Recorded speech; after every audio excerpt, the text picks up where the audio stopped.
Good morning students, कैसे हैं आप सभी। आई होप आप अपने अपने घर में सब सुरक्षित होंगे और सेफ होंगे। बच्चों, मैं आपको पढ़ा रही थी आपकी जो बुक है आरो, उसका गद्य खंड है जिसका पाठ है जामुन का पेड़, और जिनके लेखक है कृष्ण चंद्र, है ना। तो बच्चों, आपको मैंने कृष्ण चंद्र का जो है लेखक परिचय और साहित्य परिचय बहुत अच्छे से पढ़ा दिया था और समझा दिया था, और हम काफी जो पाठ है वो अपना पढ़ चुके थे। तो बच्चों आइए हम अब आप जब वीडियो ऑन करें तो आप पेज नंबर 105 निकाल लीजिएगा।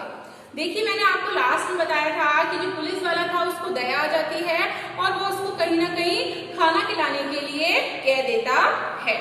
तो जाहिर सी बात है, जब माली उससे बात कर रहा है, माली उससे कह रहा है कि भाई तुम्हारा कोई अगर जान पहचान का व्यक्ति है तो आप मुझे बता दो, ताकि मैं आप उनको जाके क्या कर दूं, खबर दे दूं, अर्थात आपकी किसी को खबर दे दूं।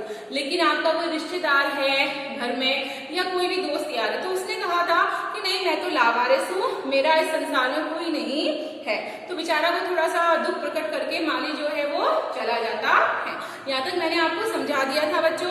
अब आगे हम देखेंगे। तीसरे दिन हॉर्टिकल्चर डिपार्टमेंट से जवाब आया और बहुत ही कड़ा जवाब था और थोड़ा सा हास्यपूर्ण जवाब भी था। हॉर्टिकल्चर का जो डिपार्टमेंट का सेक्रेटरी था वो साहित्य प्रेमी था। साहित्य प्रेमी किसको कहते हैं? जो कला आ जाती है, आपका कल्चर आ जाता है, वो सारी चीजों का वो क्या था बच्चों? प्रेमी था। उसने लिखा, आश्चर्य है इस समय जब हम पेड़ लगाओ स्कीम ऊंचे स्तर पर चला रहे हैं और हमारे देश में ऐसे सरकारी अफसर मौजूद हैं जो पेड़ों को काटने का सुझाव देते हैं, और वह भी फलदार पेड़। तो मुझे बहुत आश्चर्य होता है इस बात का कि आप इस तरह की फाइल हमारे सामने किस तरह से प्रस्तुत कर सकते हैं, कैसे भेज सकते हैं कि एक फलदार वृक्ष यानी जामुन का पेड़ हम काटें, जिसके फल जामुन बहुत ही चाव से खाए जाते हैं। हमारा विभाग किसी हालत में इस फलदार वृक्ष को काटने की इजाजत नहीं दे सकता। मतलब उन्होंने कहा कि हमारा जो ये डिपार्टमेंट है ये इतने फलदार वृक्ष को काटने की इजाजत बिल्कुल नहीं दे रहा।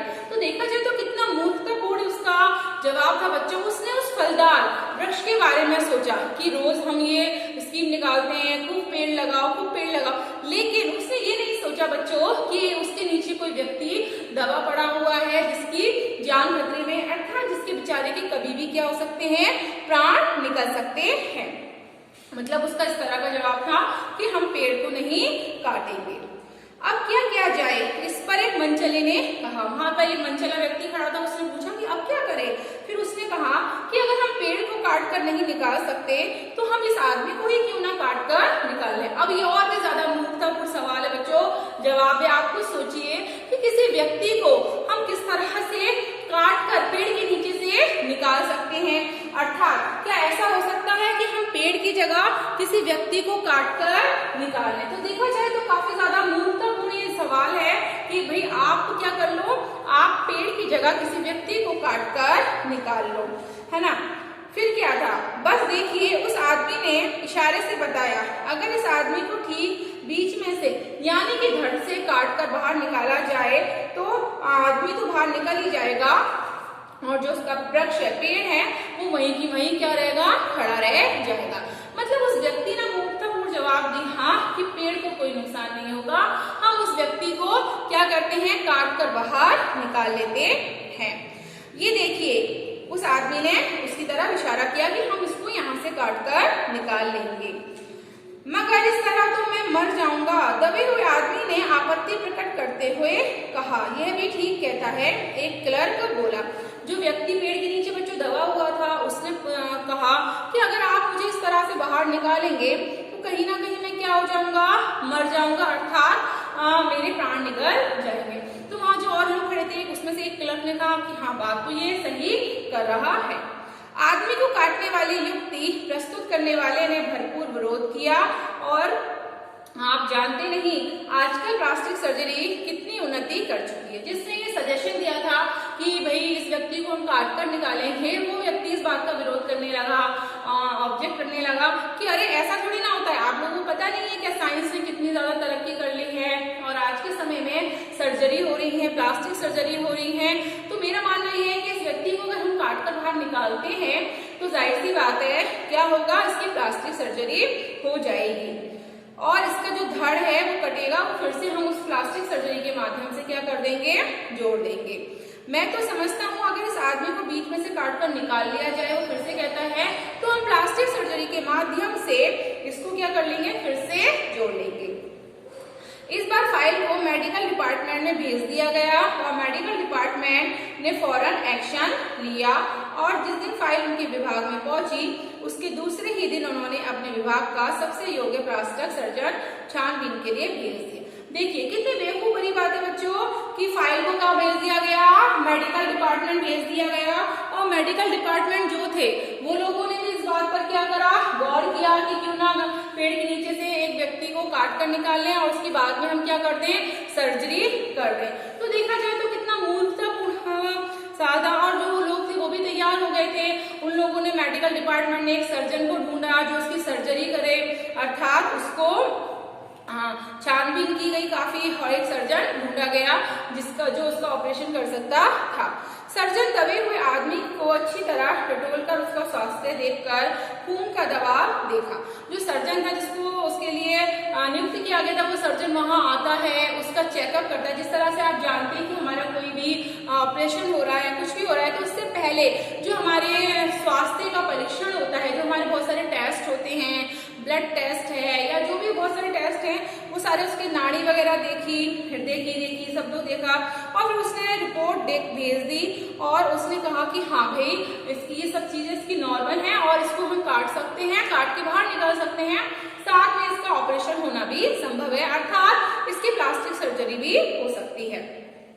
लेकिन उसने साथ में एक बात और कही कि इसका ऑपरेशन तो सफल हो जाएगा मगर ये आदमी यदि मर गया तो मेरी कोई जिम्मेदारी नहीं है। मतलब और ज्यादा बेवकूफ बच्चों देखो कि पहली बात तो उसको काटने की बात चली, दूसरी बार उस फाइल को वहां भेजा गया मेडिकल डिपार्टमेंट में, मेडिकल डिपार्टमेंट भी एग्री हो गया कि हाँ भाई उसको क्या कर लो, काट कर बाहर निकाल लो, हम किसी सर्जन को भेजते हैं। फिर सर्जन की व्यवस्था भी हो गई, सर्जन ने उसका पूरी तरह से चेकअप भी कर लिया और फिर वो सर्जन बोला कि हाँ इसका ऑपरेशन बहुत अच्छे से हो जाएगा, लेकिन मेरी जिम्मेदारी ये नहीं है कि ये व्यक्ति बचेगा या फिर मर जाएगा। इसलिए ये फैसला जो था वो रद्द हो गया पूरी तरह से, क्योंकि वो गारंटी नहीं दे रहा था उस व्यक्ति के बचने की। रात को माली ने दबे हुए आदमी के मुंह में खिचड़ी डालते हुए उसे बताया कि अब मामला ऊपर चला गया है और सुना है कि कल सेक्रेटरीट के सारे सेक्रेटरियों की मीटिंग होगी। उसने कहा कि अब और आगे प्रोसेस चल रहा है और जो जितने भी सेक्रेटरी वगैरह हैं वो सारे क्या करेंगे, मीटिंग करेंगे, तुम्हारे बारे में सोचेंगे कि अब क्या किया जाए, तुम्हारा केस उसमें रखा जाएगा, तुम्हारे लिए उसमें निर्णय लिया जाएगा कि तुम्हारे साथ अब आगे क्या होगा। उम्मीद है कि शायद सब कुछ ठीक हो जाए। माली जो है उसको थोड़ा सा विश्वास दिला रहा है, आश्वासन दे रहा है कि भाई शायद तुम्हारे लिए कुछ किया जाए, तुम्हारे लिए कुछ होगा। दबा हुआ आदमी एक आ भरकर धीरे से बोला, ये तो माना कि तागा फुल ना करोगे लेकिन खाक हो जाएंगे हम तुम को खबर होने तक। वो कह रहा है, वो जो व्यक्ति एक शायरी गुनगुनाता है कि भाई जब तक तुम्हारी फाइलें ऊपर तक पहुंचेंगी या ऊपर तक जाएंगी तो ऐसा ना हो कि मैं खाकी हो जाऊं। तो माली ने अचंभे से मुंह में उंगली डाली ऐसे करी और सोचने लगा, अरे ये व्यक्ति कवि भी है, शायर भी है, इस तरह से शायरियां भी बोलता है ना, तो क्या तुम शायर हो? फिर उसने उससे बड़े चकित भाव से पूछा कि क्या तुम शायर भी हो, क्या तुम कवि भी हो? दबे हुए आदमी ने धीरे से सिर हिला दिया कि हाँ मैं शायर भी हूँ, कवि भी हूँ। दूसरे दिन अगले दिन माली ने क्या करा, चपरासी को ये बात बताई कि मैं उसके पास बैठा था, बातें कर रहा था, तो तब वो इस तरह से शायरी गुनगुना रहा था। तो जब मैंने उससे पूछा कि क्या तुम शायर भी हो, तो उसने कहा कि हाँ मैं शायर भी हूँ। तो उसने चपरासी ने ये बात जाकर जो वहां पे क्लर्क काम करते थे उन क्लर्कों को बताया और क्लर्कों ने अपना जो उनका हेड क्लर्क था, जो ऊपर पोस्ट पर था, उसको ये बात बताई। थोड़ी ही देर में सेक्रेटरीट में ये अफवाह फैल गई कि दबा हुआ आदमी शायर है। आपको पता है कोई बात होती है बच्चों तो बड़ी आग की तरह फैलती है, तो ये बात पूरे सेक्रेटरीट में फैल गई कि जो दबा हुआ व्यक्ति है वो एक शायर है, वो एक कवि है। बस फिर क्या था, लोगों का झुंड जो झुंड था वो शायर को कहीं ना कहीं देखने आ गया, सब उसको देखने आ गए कि देखकर आए जो शायर है, जो पेड़ के नीचे दबा हुआ है, कवि शायरों कैसा है, दिखता है, क्या है। आपको पता ही है लोग ज्यादा एक्साइटेड होते हैं और वहां पे भीड़ का सैलाब उमड़ पड़ा। इसकी चर्चा पूरे शहर में फैल गई और शाम तक गली गली से शायर जमा होने शुरू हो गए। ये जो खबर है पूरी तरह आग की तरह पूरे शहर में फैल गई और शहर भर से जो भी व्यक्ति थे अर्थात जो भी शायर थे, कवि थे, वो सारे वहां जाकर क्या हो गए बच्चों, वहां जाकर वो इकट्ठे हो गए और सेक्रेटेरिएट का लॉन पूरी तरह से भांति भांति कवियों से भर गया। अर्थात वहां पे विभिन्न प्रकार के अर्थात अलग अलग जो विषय के जो कवि होते हैं वो सारे विषयों के कवि वहां पर इकट्ठे हो गए और सभी अपनी अपनी कविताएं हैं उसको क्या करने लगे, सुनाने लगे। जो शायर थे वो शायरियां उसको सुनाने लगे और दबे हुए आदमी के चारों ओर कवि सम्मेलन का सा वातावरण हो गया। जैसा कि कवि सम्मेलन होता है बच्चों आपको पता है, उसी तरह से कवि सम्मेलन पूरी तरह से क्या हो गया, ऐसा लग रहा था वहां का जो वातावरण है, वहां का जो माहौल है, बिल्कुल ऐसा लग रहा है कि वहां पे कोई कवि सम्मेलन हो रहा हो, कोई व्यक्ति नहीं रहा हुआ, ऐसा लग ही नहीं रहा था, बल्कि सभी लोग बहुत ज्यादा एक्साइटेड थे। तो किसी को भी बच्चों उस व्यक्ति की चिंता नहीं थी, फिक्र नहीं थी कि बेचारा पेड़ के नीचे दबा हुआ है, उसकी चिंता करे। सब अपने अपने में मस्त थे, सब अपने अपने कविताओं के साथ, शायरियों के साथ एंजॉय कर रहे थे, आनंद ले रहे थे। लेकिन उस व्यक्ति की किसी को भी चिंता नहीं थी बच्चों, परवाह नहीं थी कि बेचारा व्यक्ति पेड़ के नीचे दबा हुआ है, मर जाएगा। सेक्रेटेरिएट के कई क्लर्क और अंडर सेक्रेटेरिएट तक जिन्हें साहित्य और कविता से लगाव था रुक गए और कुछ शायर दबे हुए आदमी को अपनी कविताएं और दोहे सुनाने लगे। सेक्रेटेरिएट जो ना हमारा वहाँ पे जो क्लर्क थे वो कुछ वहाँ पे कुछ तरह के जो क्लर्क थे उन्हें कविताओं का शौक था, बोलने का, सुनने का, शायरी करने का। तो जब शाम होती गई तो वो लोग भी अपने घर ना जाके वहीं पर रुक गए, इकट्ठे हो गए और वो भी अपनी कविताएं, शायरियां उस व्यक्ति को सुनाने लगे। साथ में जो और लोग वहां पर आए थे वो भी क्या करने लगे, कविताएं सुनाने लगे, जो दोहे होते हैं वो सुनाने लगे। मतलब सब इस तरह से एंजॉय कर रहे थे, एक अजीब सा माहौल बन गया था। कई क्लर्क उसको अपनी कविता पर आलोचना करने को मजबूर कर रहे थे। अर्थात जो क्लर्क थे, आलोचना आप सभी जानते हो कि भाई उससे जवाब मांग रहे थे कि हमने जो कविताएं सुनाई है बता कैसी सुनाई है, अच्छी है, बुरी है, अगर इसमें कोई कमी है तो तू हमें बता।